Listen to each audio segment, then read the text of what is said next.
All right, I think this is the fourth one I've been doing. It is, it's the 28th, 9/28, 2018 at, no, this thing says the time too. What's this? What's going on here? What?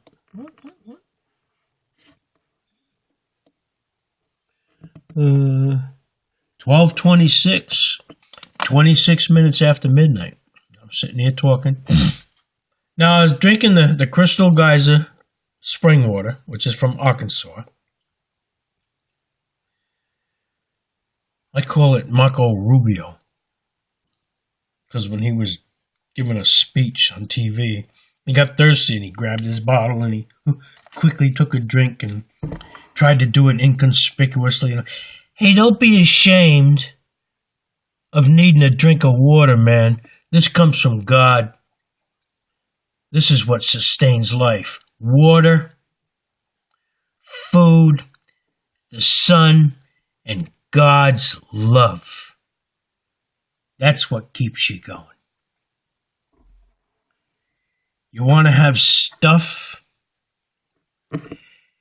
You take some of your stuff, like a kernel of corn, and you fix up some nice soil. Stick the kernel of corn in there and you bury it where it's going to die and change and become life. It's going to grow.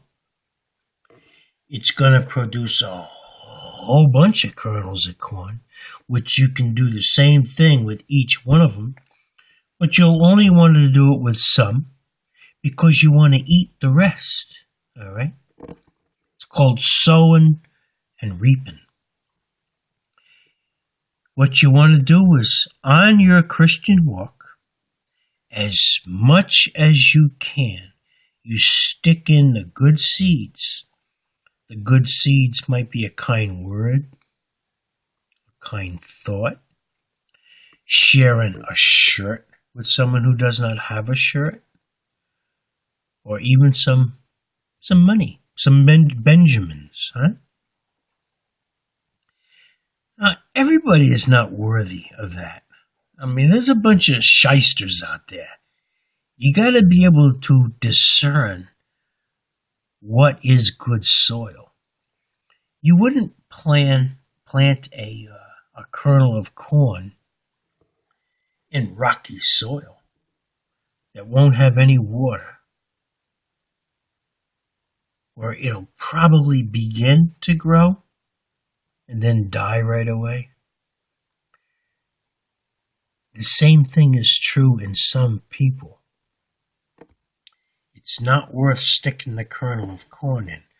So pay attention to where you're planting your seeds and who you're giving it to. Family members is where you start. You make sure everyone or every member of your family has what is necessary to be on this Christian walk. They got to have a place to live.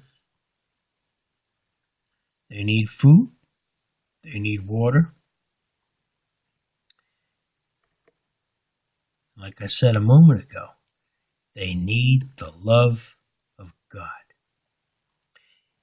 If they're not open to letting themselves search for God themselves, like God says, those who diligently seek me for the right reason now, those who diligently seek me will find me. If some of your family members are not willing to do that, you have to do it for them. Read the first chapter of the book of Job. Find out what he did and how he was blessed. Now, if Satan already has you in his back pocket, he doesn't have to bug you. You'll find out about that in the book of Job also. The book of Job is not an easy book to understand. But it's one heck of a story. And it's true.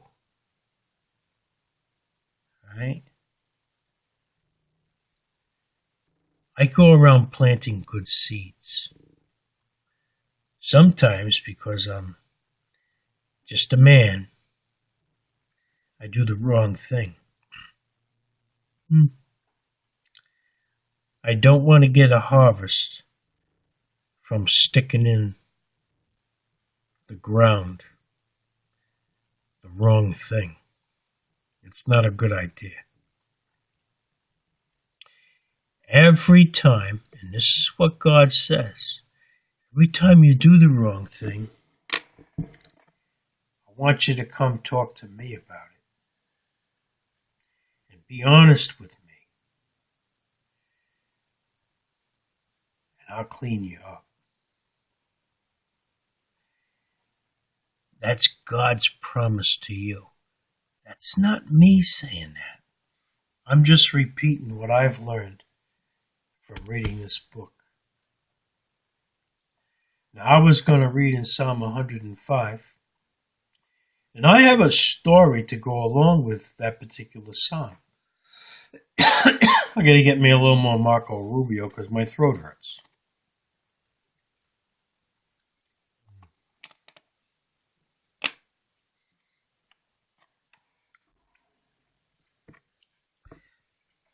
After a length of time passes, and if you have been diligently seeking God,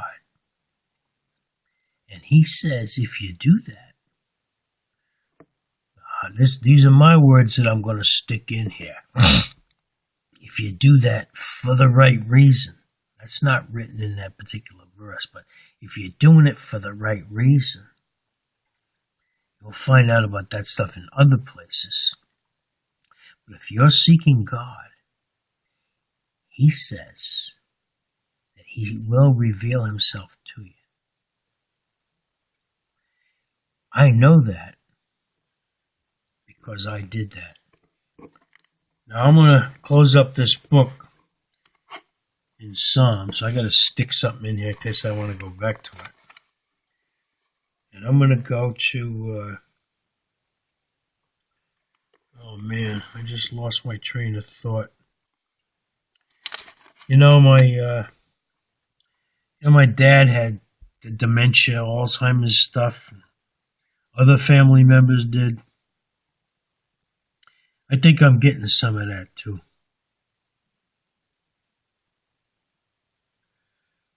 Yeah, I think I'm getting some of that stuff.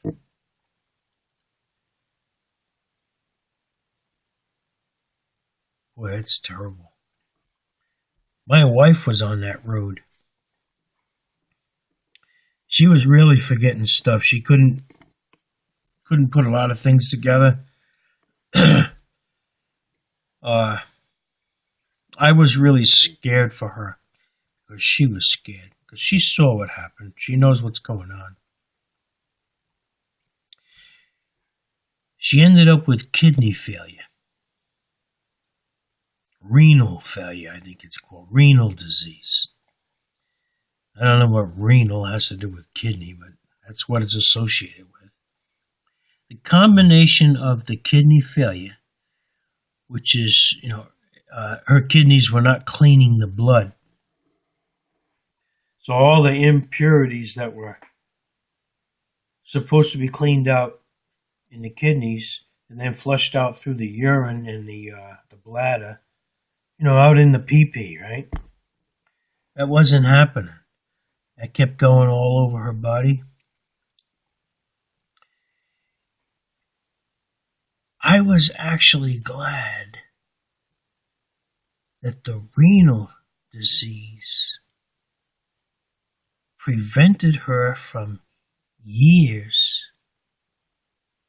of experiencing Alzheimer's dementia.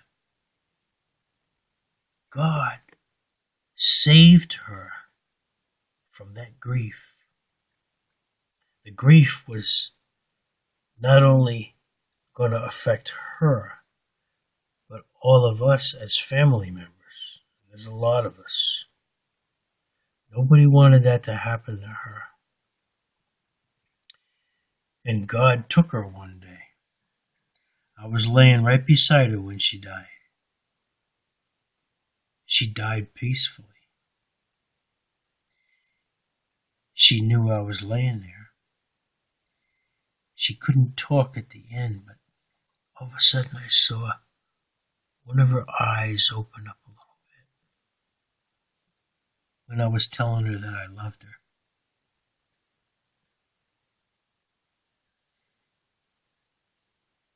I was kissing her on the cheek. And then she died. She died peacefully. Now, I'm heading for that path also. The kidneys are working all right. I don't know how I'm going to not go through that Alzheimer's dementia stuff. I'm 71 now. I'm beginning to have the memory things going on. I don't know. You're not supposed to take your own life. I'm not going to do that. But I know something's coming. I'm going to trust in God to help me with that stuff. So until that time comes when I can't do anything anymore, when I can't walk this walk, the walk that He sent the angel to prepare for me, that walk, the one that I complain less and less about, because I shouldn't be complaining about it because I asked Him to do it. As I get closer to the end of that path, I know He's going to be there waiting for me. The life that's in me, all this stuff that's failing, it's going to turn to dust, means nothing. The life that's in me, which is Jesus Christ, that's going to be with God. That gives me good comfort. I mean, look at me sitting here in this room. It's a small room. I don't know how big it is. Maybe 10 to 12 feet by 10 to 12 feet, something like that. Maybe a little longer that way. I don't know, maybe 15 feet long. Got a bed in here, desk, couple bureaus. This little light. And I got my Bible. I got some water. I feel comfortable. God says to enter into your closet. Be alone with Him. Share all your thoughts with God. He knows them anyway. Talk about yourself and your family with God. I don't always say the nice and proper things to my kids. I'm just a guy, right? And I've been sticking bad stuff in my brain for a long time. That doesn't go away. You can bring that to your remembrance. All you're going to do is sit there and think, and you can remember something that's not too cool, something that God don't want you to have in there, but you did it anyway, and it doesn't go away. It always stays in there. He says, don't dwell on any of that stuff. Dwell on this. My guidance. Read my instructions. The Holy Bible. That's what God's telling you to do.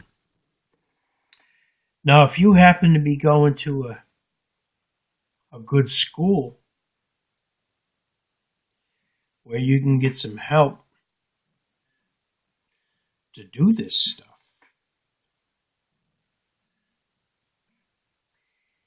it's not going to be an easy walk. Because if you're drawing closer to God, the evil one is not going to like that. And he's going to try to pull you off the path. And he'll do it in a way that it doesn't seem like it's wrong, or it might be comforting to you.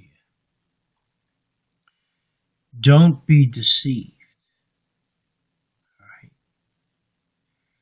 Now, if you're a young person, under 20, you're only just now maturing. But I know a lot of you people are a lot smarter than I am with the books and learning things. I had to learn in the school of hard knocks that it was called, I learned that fire was hot by getting burned.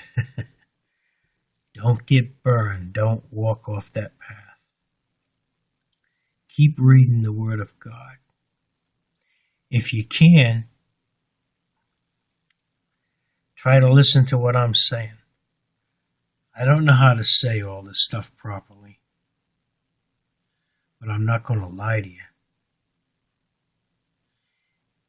And if I can help you,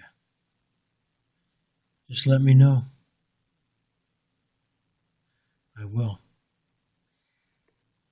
That's what God says to you. He's just using my mouth, that's all. Jesus is the way. Jesus is the truth. Jesus is the life. Jesus is God. Amen. All right, I did a few of these.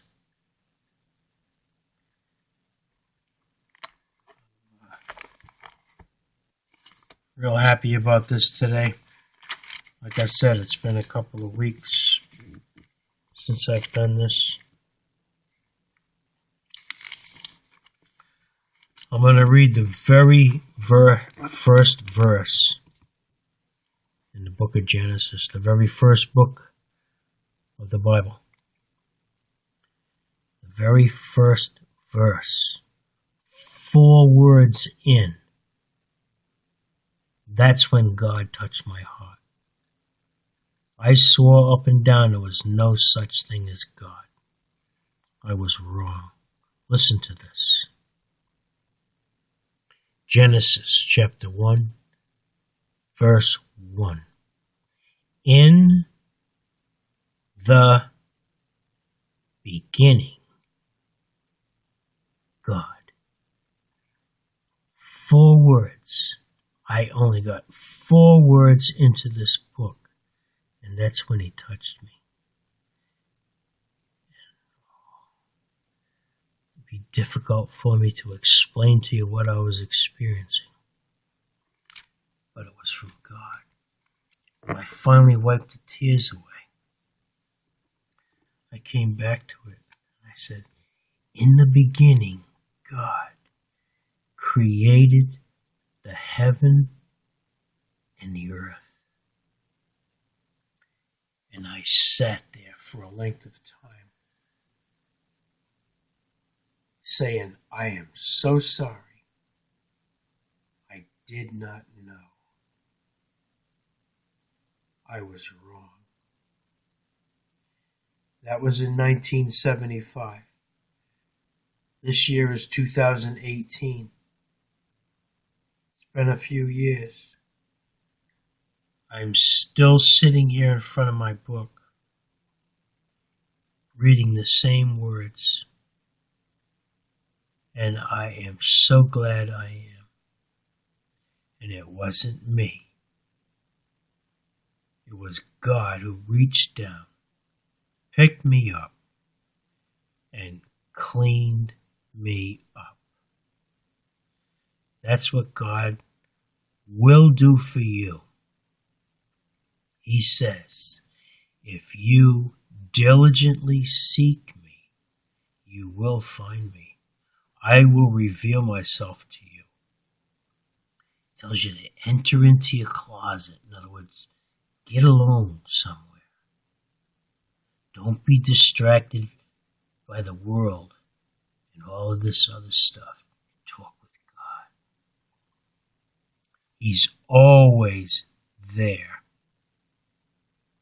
to listen. Until I start again, and I believe it's going to be tomorrow night. Amen.